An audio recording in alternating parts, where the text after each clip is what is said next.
Hai sahabat psikologi, kembali lagi bersama saya Tri Wesley Munte pada materi tentang perilaku abnormal. Kali ini saya beserta dengan keempat rekan saya akan menjelaskan tentang perilaku abnormal, diantaranya dependent personality disorder dengan obsesi kompulsif disorder atau biasa disebut dengan OCD. Kami akan menjelaskan tentang pengertian, faktor penyebab, ciri atau gejala, penanganan atau intervensi, dan memberi 2 contoh kasus mengenai perilaku abnormal tersebut.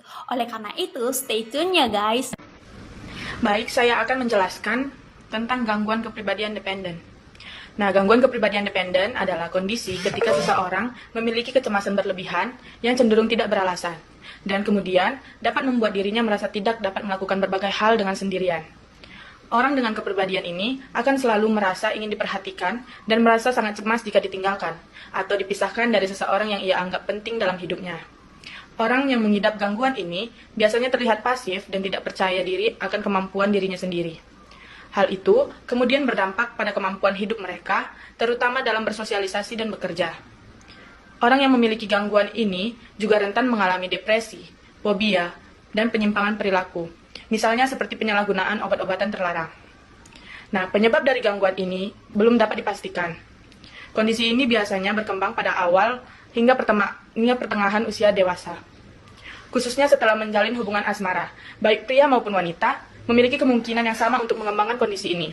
Gangguan kepribadian dependen dapat disebabkan oleh kombinasi dari faktor biologis dan perkembangan kejiwaan seseorang. Seseorang dapat lebih berisiko mengalami gangguan kepribadian dependen ini jika yang pertama, ia merasakan pola asuh otoriter saat kecil. Lalu ia juga merasakan pola asuh yang terlalu protektif atau overprotective. Selanjutnya, ia memiliki penyakit kronis dan memiliki kecemasan akan perpisahan atau separation anxiety selama pada masa anak-anak. Orang dengan gangguan kepribadian dependen memiliki ciri-ciri diantaranya yang pertama, mendorong atau membiarkan orang lain untuk mengambil keputusan sebagian besar dari dirinya. Kedua, meletakkan kebutuhan sendiri lebih rendah dari orang lain kepada siapa ia bergantung. Dan kepatuhan yang tidak semestinya terhadap keinginan mereka. Yang ketiga, keengganan untuk mengajukan permintaan yang layak kepada orang di mana tempat ia bergantung. Keempat, perasaan tidak enak atau tidak berdaya apabila sendirian. Karena ketakutan yang dibesar-besarkan tentang ketidakmampuan mengurus dirinya sendiri. Yang kelima ada preokupasi. Preokupasi dengan ketakutan akan ditinggalkan oleh orang yang dekat dengan dirinya. Dan dibiarkan untuk mengurus dirinya sendiri. Nah, yang terakhir, terbatasnya kemampuan untuk membuat keputusan sehari-hari tanpa mendapat nasihat yang berlebihan dan dukungan dari orang lain. Contoh dependent personality disorder. Ada seseorang yang bernama Betty yang belum pernah hidup sendiri. Bahkan ketika ia belajar di universitas 3 tahun yang lalu, ia tetap tinggal di rumah. Ia dikenal oleh teman sekelasnya sebagai seseorang yang bergantung pada orang lain. Bahkan ia meminta orang lain memilihkan sesuatu untuknya. Ia melakukan apapun yang dikatakan oleh temannya. Bahkan sampai pilihan mata kuliah yang akan diambil dan pakaian yang harus dikenakannya setiap hari. 1 minggu setelah wisuda, ia menikahi Ken yang telah dikencaninya sepanjang tahun terakhir. Ia sangat tertarik kepada Ken karena gayanya yang mendominasi yang membebaskan Betty dari kewajiban untuk membuat keputusan. Sebagaimana ia lakukan dengan orang lain yang dekat dengannya. Betty selalu mengikuti apa yang diusulkan oleh Ken, meskipun ia terkadang tidak sepenuhnya setuju. Ia takut Ken akan marah dan meninggalkannya jika ia tidak menuruti. Meskipun ia ingin mencari pekerjaan di luar rumah, Ken bersikeras bahwa ia menjadi ibu rumah tangga sepenuhnya, dan Betty menyetujui permintaan Ken tersebut. Meskipun demikian, ketika ia di rumah sendirian, ia menelepon teman-temannya dan memohon kepada mereka untuk datang meminum kopi ke rumahnya.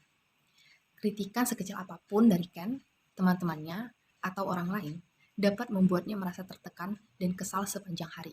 Penanganan atau interferensi. Penanganan atau interferensi didasarkan pada tingkat gangguan dan kondisi hidup penderita.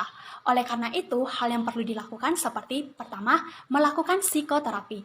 Pada saat melakukan psikoterapi, penderita akan diajak untuk berani berbicara sehingga mampu berbagi tentang suasana hati atau perasaan, pikiran, dan perilaku yang akan dilakukan. Selain itu juga, penderita akan diajak untuk belajar mengenal dirinya, diajar untuk cara mengatasi stres, dan cara mengendalikan gangguan yang dimiliki oleh penderita. Kedua, yaitu adalah mengonsumsi obat-obat yang telah dianjurkan oleh dokter atau psikiater. Obat-obat yang saya maksud seperti obat anti cemas, obat antidepresi, dan obat yang menstabilkan suasana hati penderita. Pengertian daripada OCD atau Obsessive Compulsive Disorder.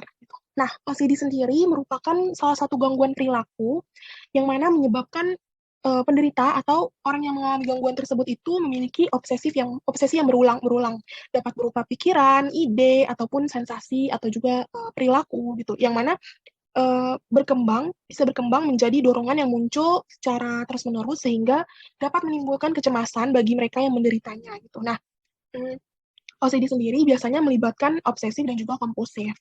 Namun, pada beberapa kasus, terdapat juga kemungkinan penderitanya ini hanya memiliki gejala dari salah satunya gitu. Bisa aja dia memiliki gejala obsesif aja ataupun kompulsif aja gitu. Beberapa tanda atau gejala yang umum biasanya terjadi itu, gejala obsesif itu biasanya dia ini nggak mau menyentuh benda yang telah disentuh orang lain gitu.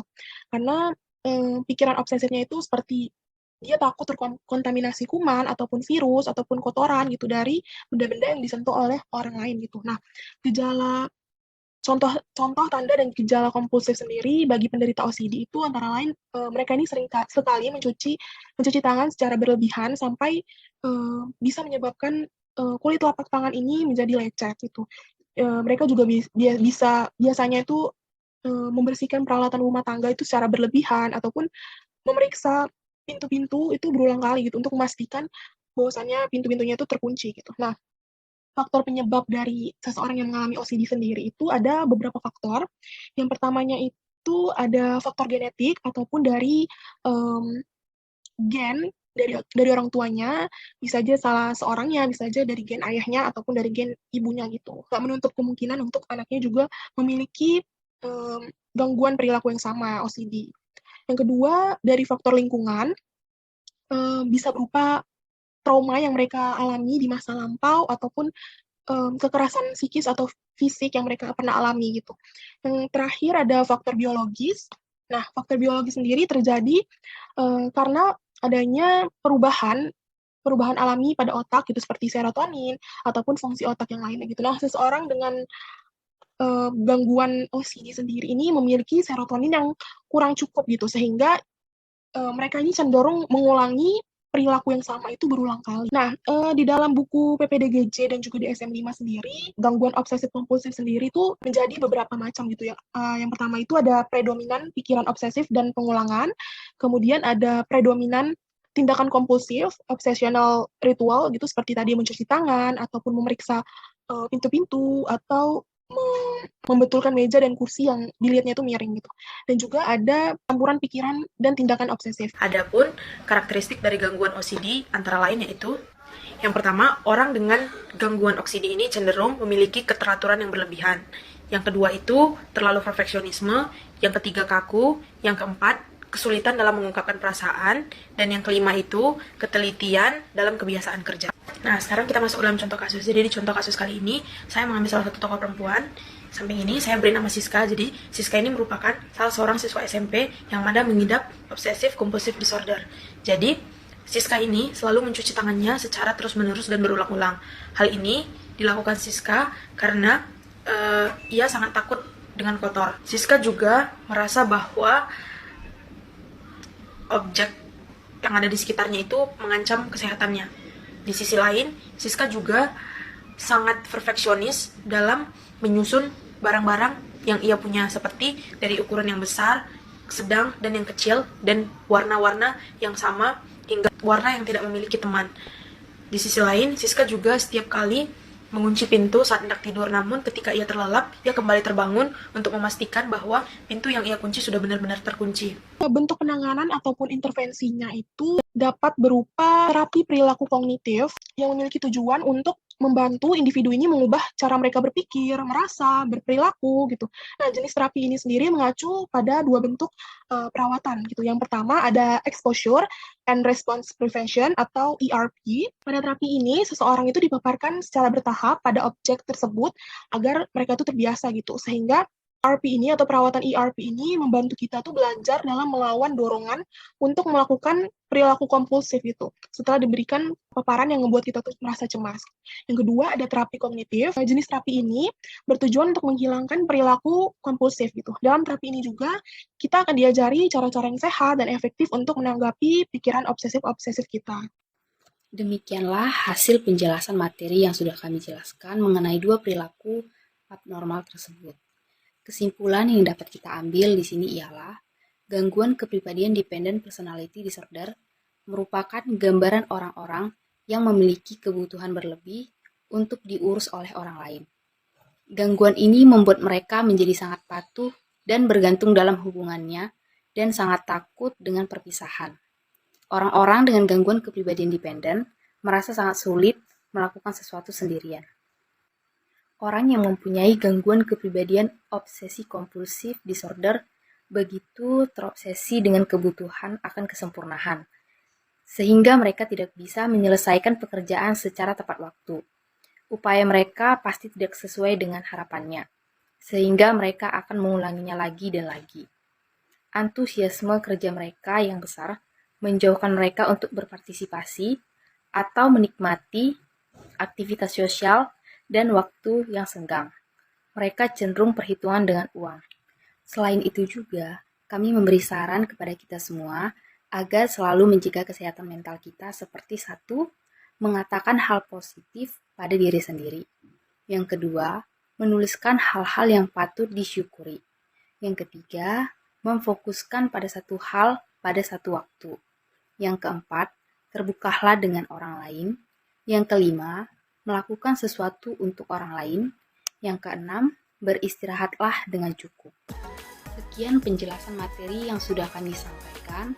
Maaf apabila ada kata-kata yang salah atau ucapan yang salah. Kami minta maaf. Dan jangan lupa untuk like, komen, dan subscribe channel ini ya. Terima kasih.